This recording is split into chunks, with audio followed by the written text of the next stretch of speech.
মরণ সম্পর্কে তো সমাজ নসিহত হয়েছে। আল্লাহ বলছে কবরের ভিতরের অবস্থাটা সম্পর্কে তোমরা কি অকিবহাল জানো? আমরা কেউ কবরের চিন্তা করি না। এই কথা বলছে না কেন? এলাকায় মানুষ মারা গেলে তাকে দাফন করতে যায়, তাকে কবরস্থ করতে যায়, জানাজায় শরীক হই, আমরা প্রত্যেকে সেখানে যে হাজির হই।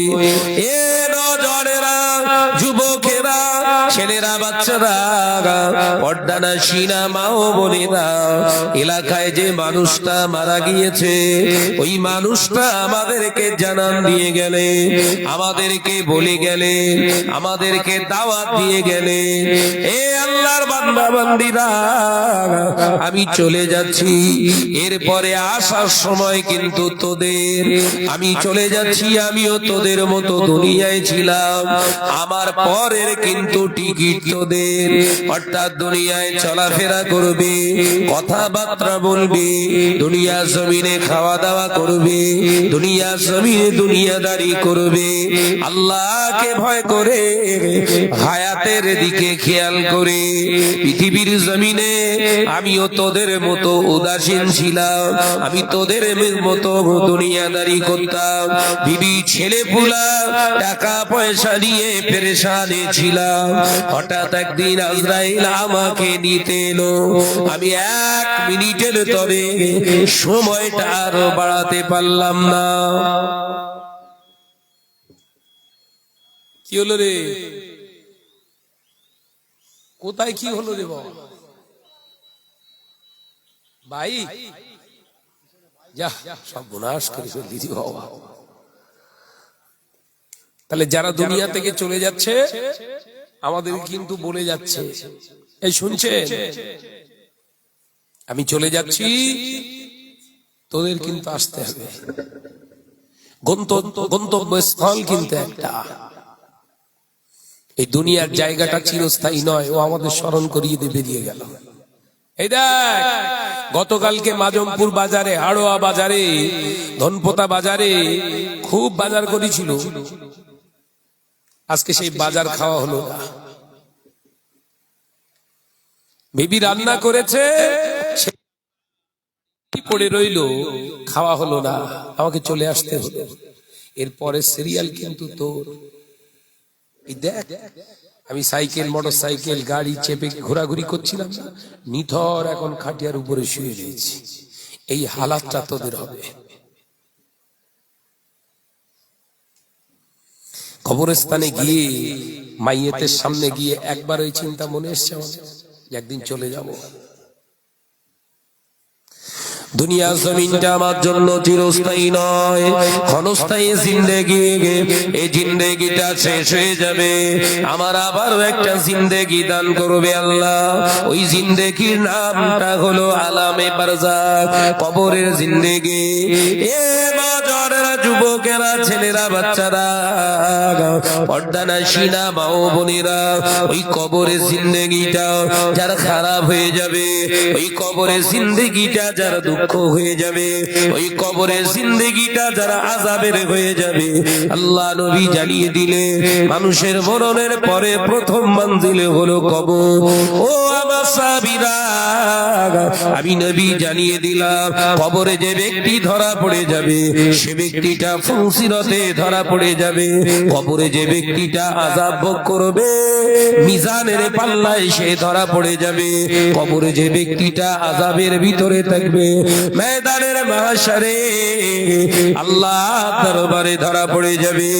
ও আমার সাহাবীরা, আমি আল্লাহ পাক, আল্লাহ তাআলার নবী বলছি, শুনে রেখে দাও, জেনে রেখে দাও, দুনিয়াটা আর দুনিয়া ও মাজরাতুল আখিরাত, এই দুনিয়াটা হলো আখিরাতের সঞ্চয়ের জায়গা, এই দুনিয়াটা হলো আখিরাতের খেতবাড়ি।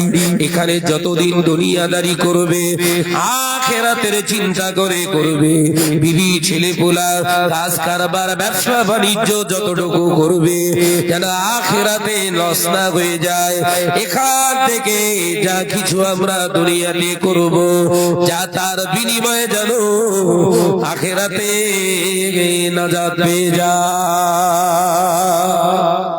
একবার জোরে হবে না?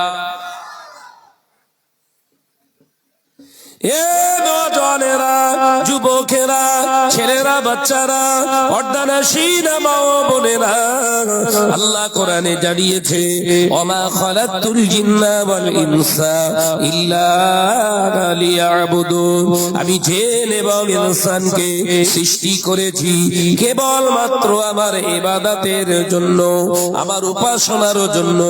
ওরে আমার বান্দারা, আমি আল্লাহ পাক তোদেরকে জমিনে পাঠিয়েছি পাখামো মারার জন্য নয়, পরের মেয়ের পিছনে পিছনে ঘোরার জন্য নয়, দুনিয়া জমিনে গরিবের মাল মেরে মুচড়ে খাবার জন্য নয়। আমি আল্লাহ তোদেরকে পরকিয়া করার জন্য জমিনেতে পাঠায় নাই, আমি আল্লাহ জিনা ব্যভিচার করার জন্য পাঠায় নাই, কারণ আমি আল্লাহ জানিয়েছি ওয়ালা তাকরাবুজ জিনা, জিনা করা তো দূরের কথা, জিনা ধারে কাছে তোরা যাবি না, কারণ ওটা আমি আল্লাহ তোদের জন্য হারাম বানিয়েছি। জিনা জিনা ভাই সাহেব যেখান থেকে ছেড়ে গেছে ওইখান থেকে আমি ধরি। হাসপাতালি বেশ লাইন চলবে, কথা বলছেন। শরিয়াতের বিধান অনুযায়ী আপনার অকাত থাকলে আপনি বিবাহ করতে পারেন। দুনিয়ার মানুষ খারাপ বললেও আপনার অসুবিধে নেই, আপনার গোনা নেই। মাথায় ঢুকছে? আপনার বিবাহ করার ক্ষমতা আছে, আপনি বিবাহ করতে পারেন। কোরআনের নির্দেশনা বলি, একজন ব্যক্তি যদি একের অধিক বিবাহ করে আর তার সম্পর্কে যদি কেউ কুধারণা করে যে লোকটার নেচার খারাপ, তার কাবিরা গুনাহ হবে। কিন্তু যে ব্যক্তিটা বিবাহ করেছে ওর কোনো গুনাহ নেই। সুবহানাল্লাহ। একবার জোরে হবে না? এলাকার মানুষ যদি ওর ক্যারেক্টারলেস, চরিত্রহীন বলে থাকে, আল্লাহ বলছেন না, ও চরিত্রহীন যদি হতো জিনা করত। কথা বলছে না? চরিত্রহীন, যাদের চরিত্র ক্যারেক্টারলেস এরা কি করে? জিনা করে। যাদের চরিত্র ভালো আছে এরা আমার কোরআন মেনে বিবাহ করে। একবার জোরে বলুন, একবার জোরে বলবেন না? কিন্তু এর সমাজের এমনই একটা রোগ, সেই যারাই বিবাহ করছে ওদেরই তকমা দেয়া হচ্ছে এদের হচ্ছে চরিত্র খারাপ। এই কথা বলছেন না কেন? অথচ আল্লাহ ওদের সম্পর্কে কোন জায়গায় কোরআনের একটা নাসল, একটা আয়াতে, একটা বারের জন্য বললেন না যারা একের অধিক বিবাহ করেছে এদের ক্যারেক্টার খারাপ। একটা বিশ্বনবীর হাদিস দেখাতে পারবে না, আই ক্যান চ্যালেঞ্জ, যাদের চরিত্র খারাপ। নবী বললেন চরিত্রটাকে ঠিক রাখার জন্যই তো বিবাহ। একবার জোরে বলুন না? এই সমাজ এতটাই আমরা খারাপ হয়ে গেছি, সমাজের মানুষ আমরা, যে বিবাহিত ব্যক্তিটা সম্পর্কে খারাপ জিনিস ছড়াতে আমাদের মুখে বাঁধে না, কিন্তু এ নিজে গিয়ে এলাকায় জেনা করে পোষাচ্ছে না। থাইল্যান্ডে যে জেনা করছে, কোথায় জেনা করছে? থাইল্যান্ডে যে জেনা করছে, মনে করছে আমার সম্পর্কে কেউ কিচ্ছু জানে না। এলাকায় খারাপ দেখাবে, দিনের বেলা জেনা করে লাভ নেই, রাতের বেলা জেনা করে। এলাকায় ইফতার ঘরে ঢুকলে সন্দেহ করবে, ফ্ল্যাট ভাড়া করে জেনা করে। টোটালটাই হারাম, টোটালটাই। জোরে বলে কবিরা গুনাহ। আবার আল্লাহ বললেন ওয়ালা তাকরাবুজ জিনা, খবরদার জিনার সংস্পর্শে যাস না, তোদের জন্য হারাম। অথচ এই সমাজের বুকে বর্তমান যুগ সন্ধিক্ষণে আমাদের ভারতবর্ষে জিনা করার জন্য কি সুন্দর সব সিস্টেম করে রেখে দিয়েছে। কথা বলছেন না কেন? আর ওর প্রভাবটা কোথায় পড়েছে? এখন গ্রামে গ্রামে পড়ে গেছে। এখন বলো বাপ, বলো, গ্রামে গ্রামে শুরু হয়েছে না পরকিয়া? কাগের বাসায় কোকিল এসে ডিম পেড়তেছে। কাকের বাসায় কোকিল ডিম পেড়ে দিয়ে বেরিয়ে যাচ্ছে, কাক মনে করছে তাই তো, ডিম তো মনে হচ্ছে আমারই। কাকের ডিম আর কোকিলের ডিম সেম, একরকম, বুঝতে পারবেন না। কাক কি করছে, সারাদিন এমাট ওমাট এখানে সেখানে কাজ করে, তার মানে সঞ্চয়, খাবার জোগাড় করছে। বাসা একটা বেঁধে রেখে বেরিয়ে গেছে, জানে এসে একটু বিশ্রাম নেবো, বিবির কাছে অন্তত একটু মনের শান্তি তৃপ্তি দেহের সান্ত্বনা ফিরে আসবে, বাসাতেই আবার ফিরে আসবো। ও সারাদিন এদিকে ওদিকে কাজ টাজ করে খাবার টাবার করে যখন বাড়ি ফিরছে, এসে দেখে ডিম হয়েছে দুটো। ও এতটাই পাগল, ও এতটাই বোকা যে ও সারাদিন কাজ করতে করতে ওর এতটুকু মনে আসলো না যে এই ডিমটা আমি আমার নয়, আমি পারিনি। সারাদিন কাজের তোড়ে ওর মনে রইল না যে এই ডিমটা আমার নয়। এসে দেখে বাসায় দুটো ডিম। পেড়েসকে কথা বলে না, পেড়েসকে কোকিল। এসে দেখে ডিম দুটো, সে কালার পুরো আমার মতো, তাই তো আমার ডিমের মতো, তাহলে তা দে। একদিন দুদিন সে খাওয়া দাওয়া উঠে গেছে ভালো। পাখি যখন তা দেয় ওর খাওয়া কমে যায়, ওর টেনশন একটাই, বাচ্চা যেন না শেষ হয়ে যায়। নিজের শরীরে তাপ দিয়ে দিয়ে ওম মেরে মেরে ওম মেরে মেরে তা দিয়ে দিয়ে তা দিয়ে দিয়ে বাচ্চা দুটো উঠে গেছে। আর বাচ্চা ওঠার পরই কাকের চোখ চড়ক গাছে উঠে গেছে। বাচ্চা দেখি ওর মাথা গেছে ঘুরে, কি ব্যাপার, কিন্তু আমার মতো না। আলোচনা মাথায় ঢুকছে যে ওই কোকিলের বাচ্চা দেখে সব দেখে অবাক হয়ে গেছে। এরা আমার গার রং কালো, আমার ঠোঁট কালো, এই বাচ্চার ঠোঁট লাল কেন, এ বোধহয় আমার না। কথা বুঝতে পারছেন না? কোকিলের ঠোঁটের ভেতরে লাল হয়, আর কাকে ওপরেও কালো ভেতরেও কালো। ওর তখন সন্দেহ হচ্ছে বাচ্চা মনে হয় আমার না। আবার মনে মনে বুঝতেছে বলা যায় না, ছোটবেলায় হয়তো আমার এরম ছিল। কথা বুঝতে পারছেন না নাকি? ছোটবেলায় হয়তো আমার এরকম ছিল, তাহলে এখান থেকে সেখান থেকে আবার সেই দায়িত্ব বাচ্চা মানুষ করতে হবে তো নাকি? এদিক থেকে খাবার টাবার এনে খাইয়ে দাইয়ে ঠিক 2 মাস 2.5 মাস হয়েছে, আর ডানা গজিয়ে গেছে। এ তখন গায়ে ঠোকর মেরে বলতে এমন ডাক কা কা ডাকবে, কার বাচ্চা, কথা বলে না তো। ও তখন চোখ মেরেই ফেলবেন, বোধহয় আমার কেউ না। চুপ করবো, ডাক কা কা, শরীর খারাপ, ঠিক আছে। আবার খাইয়ে দাইয়ে দিকতে দিকতে খাবার টাবার এনে খাবার খাইয়ে খাইয়ে খাইয়ে খাইয়ে এবার ফুল ডানা গজিয়ে গেছে। বসন্তকাল এসে গেছে, কোকিল ডাকছে কুহু কুহু কুহু। বাচ্চা ঝাঁস করে উড়ে যে মায়ের পাশে যে ও ডাক শুরু করেছে। কাক বাসায় এসে দেখেনি, সেই কোকিলের পাশে যে বসে আছে, দুজনের চেহারার সঙ্গে মিলে গেছে।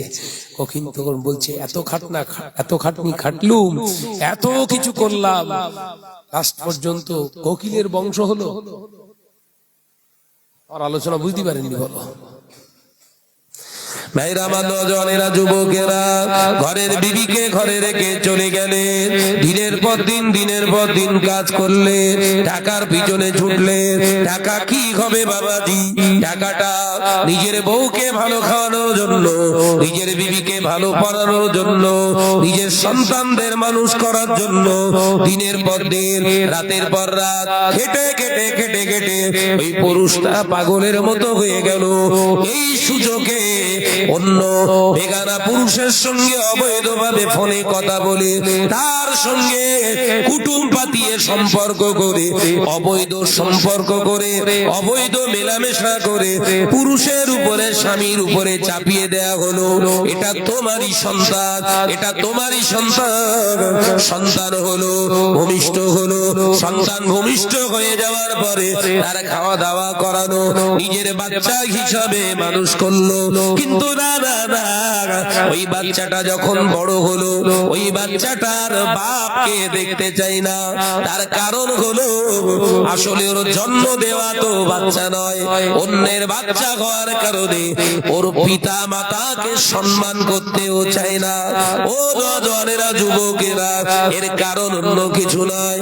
আল্লাহ নবী জানিয়েছিলেন বাবা সাহাবারা, এমন একটা দিন আসবে, সময় আসবে, যেদিনে দেখতে পাওয়া যাবে আমার উম্মত উম্মতিরা সন্তান পয়দা করবে, কিন্তু হালাল ভাবে সন্তান পয়দা করাটা সমাজের বুকে কমে যাবে। আমার উম্মত উম্মতিরা হারাম সন্তান বেশি বেশি জন্ম দেবে। নাউজুবিল্লাহ বলে, কি সন্তান জন্ম দেবে? হারাম সন্তান, অবৈধ সন্তান হবে সমাজে বেশি, তখন আমার ইসলামটা ছোট হয়ে যাবে। এই অবৈধ সন্তানের কার্যকলাপ কেমন হবে রাসূলুল্লাহ সব বললেন। মিষ্টি ছাড়া একদম চালিয়ে আসতে হবে, তার সঙ্গে একটু আদার রস দিতে পারে কি দেয়? বাবাজি, আমার আলোচনা বুঝতে অসুবিধা হচ্ছে?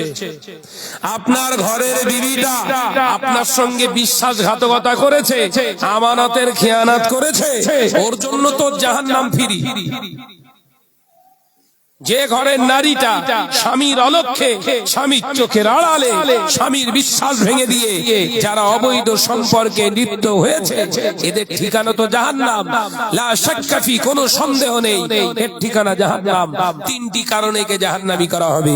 নাম্বার 1, স্বামীর খাওয়া দাওয়া করে স্বামীর প্রতি রাজি নেই, সেই কারণে অন্য পুরুষের প্রতি আকৃষ্ট হয়ে যাবার কারণ। দ্বিতীয় নাম্বার কারণ, জিনা করা, ব্যভিচার করার কারণ। তৃতীয় নাম্বার কারণ, স্বামীর ঘরে থেকে সেই স্বামীর পরিচয় দিয়ে অন্য বেগানা পুরুষের সঙ্গে সময় কাটানোর কারণ। বহাল তবিয়তে সমাজে চলছে। আগে ছিল শহরতলি এলাকায়, এখন ঘুরে ঘুরে ঢুকেছে কোথায়? জোরে বলেন, গ্রামে। আমরা আসছি, আলেম ওলামা বক্তা এসে জম্মের ওয়াজ করে যাচ্ছি, মরণের ওয়াজ করা করছি সব। সমাজ শোধরানোর কোন নসিহত আজকে আর নেই। সমাজ কি করে শোধরাবে, সমাজের মানুষ কিভাবে দিক খুঁজে পাবে, সমাজের ঘরের ছেলেরা মেয়েরা কিভাবে দিক খুঁজে পাবে, এ নসিহত কিন্তু আমাদের কাছে নেই। আমাদের এখন নসিহত অধিকাংশ মৌলী সাহেবের কি, আমারে দেখ আমি কে রাখো। কথা বলছেন নাকি? আমি বড় বক্তা, আমি বড় আলেম, আমি বিরাট বড় একজন মুহাদ্দিস, আমি বড়ই বড় একজন বিরাট মুফতি, বিরাট কিছু হতে হতে হতে হতে এমন হয়ে গেছে ওর থেকে বাঁদর অনেক ভালো। এই কথা বলছেন না কেন? কেন যদি বলেন যে বাঁদর দেখবেন এক জায়গায় রাখলে ওর উঁচু স্থান দিলে ওই উঁচু স্থানে বসে মনে করে নিচে যারা আছে একটাও আমার মতো না। তার মানে ও মানুষ বলে কাউকে আর মনে করে না, মানুষ বলে আর কাউকে মনে করে না। বাঁদর তখন কি করে, নিচে যারা থাকে তাদের হুমকি দেয় আর দাঁত ছিটকয়। কথা বলছেন না? দেখেছেন ওদের দাঁত ছিটকুনি? দেখেছেন সমাজের কিছু বক্তা আলেম বেরিয়েছে বাঁদর মার্কা, এরকম স্টেজ পেলে মনে করে আমার থেকে আর বুঝনেওয়ালা আর কেউ নেই। অথচ গাউসুল আজম বড় পীর সাহেব হুজুর রাহমাতুল্লাহ আলাইহি কিতাবের ভিতরে লিখলেন, হুজুরের কিতাবের ভিতরে লেখা আছে, আলেমরা যখন স্টেজে বসবে এতটাই মনের ভিতরে ভয় থাকবে আমার থেকে বড় আলেমরা নিচে বসে আছে। সুবহানাল্লাহ বলে, একবার জোরে হবে না? আমি যতটা বুঝি আমার থেকে বেশি বোঝে এরা, কারণ আমি কিতাব খুললে তবে আমার জ্ঞান আসে, আর এরা হাজার আলেমের সোহবতে বসে জ্ঞান লাভ করেছে। সুবহানাল্লাহ। তাহলে এই বক্তাদের মনে ভয় থাকার দরকার ছিল না? ছিল। ভয় করছে? বক্তা এমন ওয়াজ করছে, বাপ আর ছেলে এই মজলিসে এসে দুজন একসঙ্গে ওয়াজ শুনতে পারবে না। এমন এমন ল্যাঙ্গুয়েজ ইউজ করছে, ছেলে বাপের দিক ফিরে ফিক ফিক করে হাসতেছে, আর বাপ ছেলের দিকে ফিরে ফিক ফিক করে হাসে। এরা হাইব্রিড বক্তা সমাজে সাইলাফ হয়ে গেছে। এদের বিরুদ্ধে যখন আমি শাহনাজ গর্জে উঠছি, তখন এরা আমার পেছনে স্ট্যাম্প মারছে, আছে জেনাখোর। 2 ঘন্টা ওয়াজ করলে একটা কোরআনের আয়াত বলে তার অনুবাদ পর্যন্ত দেওয়ার যার ক্ষমতা নেই। এই কথা বলছেন না কেন? 2 ঘন্টা ওয়াজ করলে একটা কোরআনের আয়াত বলে তার বাংলা বিশ্লেষণ তো দূরের কথা, মূল্যায়ন করার ক্ষমতা নেই। আমি শাহনাজের পিঠে তকমা বেড়ে দিয়ে প্রচার চালানো হচ্ছে শাহনাজ জেনাখোর। আমি তো জেনাখোরের তকমা নিয়ে ঘুরছি আজ থেকে প্রায় 9 বছর হয়ে গেছে বোধহয়। এ নতুন কি আছে? যত স্ট্যাম্প যত আমার গায়ে মারবি আমার পিঠ শক্ত হবে। এই কথা বলছেন না কেন? মাজমপুরের মানুষরা শাহনাজকে খুব ভালো করে চেনে বলি এরা আবার এনেছে। এই কথা বলছেন না কেন? নতুনের পরিচয় দিতে হবে না যে আমার